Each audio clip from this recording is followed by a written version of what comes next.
Setiap sesuatu yang tidak nampak itu dia akan Allah menilai. Kita hanya menghukumi yang nampak. Makanya ada kalimat nahnu nahkumu bil-dhawahir wallahu yatawalla 'ala-s-sarair. Kita ini hanya disuruh untuk menilai apa yang nampak.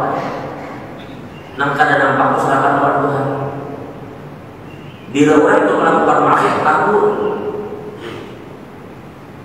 ia melakukan hal yang kada benar dalam syariat takut. Karena kita disuruh menghukumi sesuai dengan yang nampak. Kada ada urusan apabila ini melanggar syariat. Kalau dikatakan kada apa-apanya itu zahir aja, batinnya belum tentu kayak ulama mengatakan kada apa-apa itu. Karena hadis justru menunjukkan apabila di dalam baik maka di luar baik, di dalam rusak di luar rusak. Maka ulama mengatakan al-zahir ya dulu adalah apa yang nampak itu menunjukkan apa yang di dalam. Sampai-sampai sebagian ulama membuat kaidah. Apabila gawian orang itu kada baik, punya ulama itu menunjukkan dalam baik. Bila perbuatan orang di luar itu baik, di dalamnya belum tentu baik sama orang lain. Coba, bukan berurusan orang, tapi punya ulama berarti tidak diterima alasan mengatakan kada apa-apanya aku perbuatan kayak seakan-akan aku maksiat, aku melanggar yang haram, nampak di hatiku baik, kada sama kayak itu dia ulama. Bila orang bahagia baik, dia kan akan melanggar apa yang diharamkan Allah Ta'ala. Berarti memang saat itu ada masalah dengan hatinya. Tapi mudah-mudahan Allah memberi kesembuhan terhadap hati kita tadi. Di saat dia melanggar, kadang-kadang di saat itu baik hati kadang-kadang terjadi. Rusaknya perbuatan zahir itu karena sebab rusaknya hati. Baiknya sesuatu yang zahir itu belum tentu baik batin. Coba. Baik zahir, hatinya kayak Allah kita cara menilai hati orang. Kita tuh berkewajiban untuk memperhatikan hati masing-masing. Kada usah mengganti hati orang, hati kita.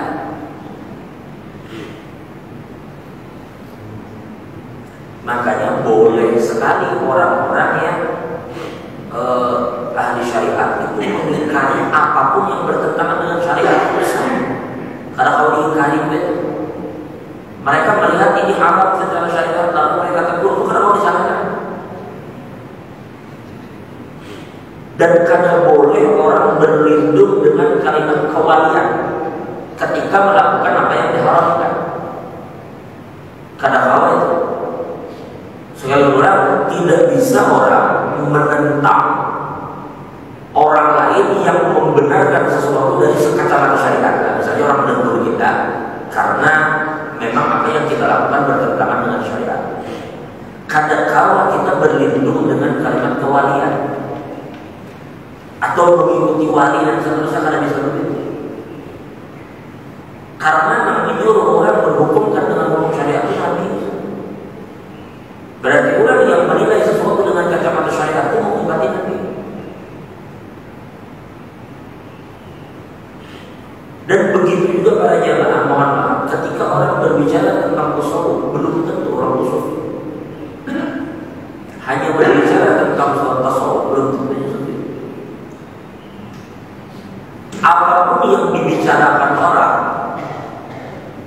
maka segala sesuatunya itu harus diukur dengan syariat. Agama kita ini muqayyad bil Quran dan Sunnah, dengan Al-Quran dan Sunnah Rasul. Bilanya sesuai dengan Quran dan Sunnah, silakan upati. Bila ada sesuai, buang ke belakang dari siapa itu. Bila ada sesuatu bertentangan dengan Al-Quran dan Sunnah, kita akan disuruh mengupati.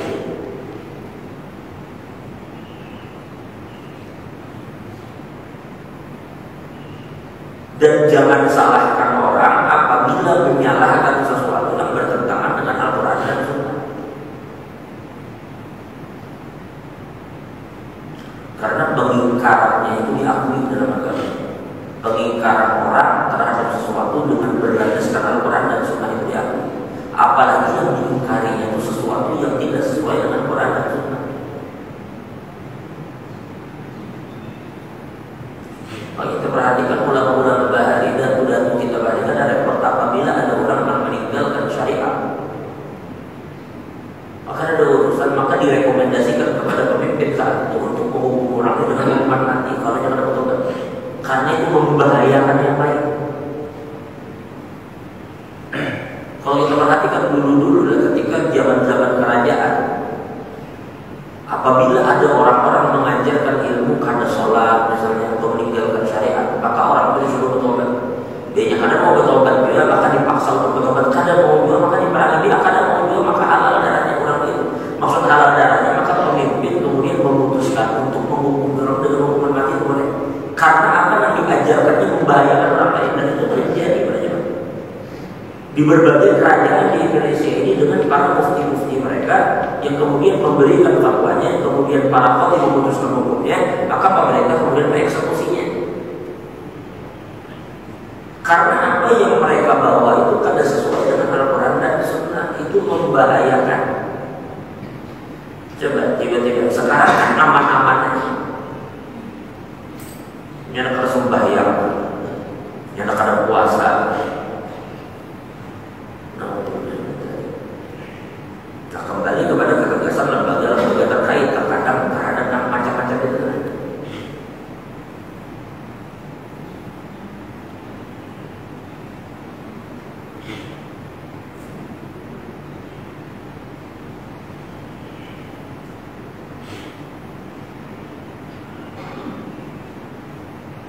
Jadi jangan sampai agama itu menjadi sesuatu yang diolok-olok atau sesuatu yang sesuka hati kita menghukumi agama ini karena berdasarkan Al-Quran dan Hadis. Urun ada dikirim dalam beberapa hari, kalau sehari kita ada video cuma orang kadang sampai habis. Cuma awalnya ya, cuma judul itu agak serem juga. Masalah orang apa kalimat itu menunjukkan dikira-kira agak serem, redaksi kalimatnya itu apa? Menelpon Tuhan tahu maksudnya. Masalah biasanya tentang menetapkan itu kita kalau memang hal seperti itu digunakan untuk bermain-main hati-hati pada zaman kalimat-kalimat seperti itu. Begini, ada cerita dulu. Kami membaca cerita ini di dalam kitab Syarah Yaqub Al-Jalal. Ada satu kejadian. Ini perhatikan baik-baik. Kejadian ini terjadi ketika hari raya Idul Fitri. Jadi waktu itu masyarakat ini melihat bulan, kan jangan disuruh oleh ru'yati wa afdiru. Jadi mereka melihat bulan dalam menetapkan awal Ramadan dan awal Syawal. Ketika malam itu mereka melihat bulan itu terlihat. Kan kita nih pasang sidang isbat Jawa melihatnya itu kira kan di malam 30. Bila ada bulan berarti esok ini kan 30. Berarti esok 1 gitu lah. Berarti kan Ramadan cuma 29 kalau bulan nampak. Tapi kalau bulan kadang terlihat berarti kadang dapat kita genapkan hari jadi 30. Berarti lusa lebaran kalau kadang kelihatan. Maka waktu itu mereka itu melihat bulan dan nampak. Maka diputuskanlah esok lebaran karena nampak hebat. Maka ketika mereka lebaran ada salah satu tokoh di situ. Yang tokoh itu selalu dituakan dan ditunggu kehadiran dalam ketika sholat Idul. Beliau ini ada seorang sayyid dari marga Al-Ayrus. Kalau tidak dari Al-Ayrus. Kalau tidak salah dari keluarga Al-Ayrusi, sayyid yang ditunggu. Datanglah kemudian orang-orang berkumpul melaksanakan sholat, nang dituakan dari tidak datang. Sedangkan menjadi kebiasaan di situ mereka akan sholat kecuali ini datang. Mereka tidak boleh yang datang. Lalu oleh imam ditanya, mana beliau nih? Ujian yang lain belum kelihatan. Ujian sini datang imam ke rumah sini. Padahal bahwa kita sudah siap sembahyang, kita tunggu sini. Datanglah orang ke rumah sini. Begitu orang datang ke rumah sini, sampai di rumah sini bukai lapang, ujian bubuhannya, biar ditunggu untuk melaksanakan sembahyang Id. Artinya menunggu biar datang, baru kami mulai. Ujar sidin, aku ujar sidin kada sembahyang Id hari ini. Ujar bubuhannya kenapa? Ujar sidin malam tadi aku bermimpi Rasulullah. Malam tadi aku bermimpi Nabi sidin. Dan Nabi menyatakan bahwasanya hari raya esok, maksudnya esok malam. Jaka ibaratnya saya itu nak bermimpi malam Kamis Jumat hari raya. Kada hari ini sih. Ujar-ujarnya kayak itu pagi ya sih. Karena aku sering mendengar dari Nabi di dalam mimpiku begitu, ya sudah aku gawe ya. Maka bolehlah utusan tadi menyampaikan kepada imam. Mam, saya sembahyang ini kan apa sih? Soalnya saya malam tadi bermimpi Nabi, melihat Nabi di dalam mimpi dan Nabi menyampaikan kepada saya bahwasanya hari raya besok lain hari ini. Datanglah imam tadi ke rumah saya. Ujar imam memandiri lelaki tadi. Nang memandiri tokoh tadi. Ujar imam, ujurkah ia kan hari raya hari ini? Ujar imam, ujar tokoh tadi ujar. Kenapa? Karena ujar sini, aku malam tadi bertemu Nabi dan Nabi menyatakan bahwa hari raya lain hari ini dan besok. Lalu imam tadi benar, aku di sini awam ulun di sini dipadahi Nabi juga bahwa hari rayanya hari ini. Aku dipadahi Nabi juga dan hari rayanya hari ini dan Nabi memadahi ulun itu karena mimpi.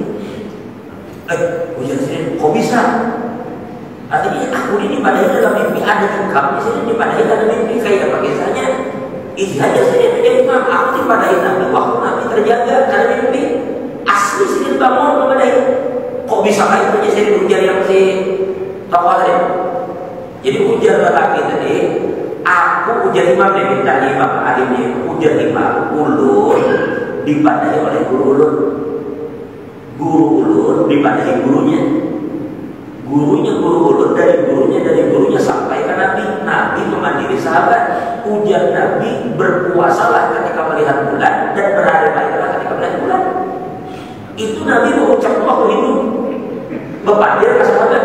Maka sahabat waktu hidup memandiri tabi'in waktu hidup memandiri ke bawah sampai ke guru ulun waktu hidup memandiri ulun itu. Jadi Nabi ulun pakai pandir Nabi waktu hidup bukan di mimpi. Jadi ulun hari raya hari ini Nabi ini loh, karena ujar Nabi berpuasalah dan berbukalah maksudnya hari raya kalau bulan sudah kelihatan, sedangkan kalau Nabi melihat bulan. Mendengar itu nang hari tadi ucap sadaqah jujur kan sih, amun itu aku sih bahari raya hari normal kan. Nah artinya yang pertama yang ambil pelajaran sini adalah bahwa para ulama sudah menyepakati bahkan bermimpi Rasul itu kadang bisa jadi hujah di dalam hukum. Bahkan bermimpi Nabi pun itu tidak bisa menjadi hujah dalam hukum, meskipun ulama tidak mengingkari tentang bermimpi Nabi. Jadi begini macam mimpi Nabi itu, bila orang itu melihat Nabi itu memang Nabi, apalagi bila dikatakan aku adalah Muhammad Rasulullah, aku Muhammad utusan Allah, maka syaitan karena ngomong itu, karena dalam hadis dikatakan apa ujar Nabi, man ra'ani fil manam faqad ra'ani haqqan, orang yang melihat aku dalam mimpi berarti dasar bujur melihat aku. Fa inna syaitana la yatamatsalu, karena syaitan itu kan bisa menyerupai aku. Jadi ada sahabat itu bermimpi Nabi, ada sahabat Nabi. Karena syaitan karena kau menyerupai. Nah jadi ulama sepakat bahwa mimpi Nabi itu pasti benar. Tetapi mana orang yang bercerita bahwa ini yang bermimpi Nabi itu belum tentu yang jujur ceritanya. Makanya mimpi Nabi itu menjadi keutamaan bagi orang yang bermimpi, tetapi di dalam hukum ini akan menjadi sandaran sekali.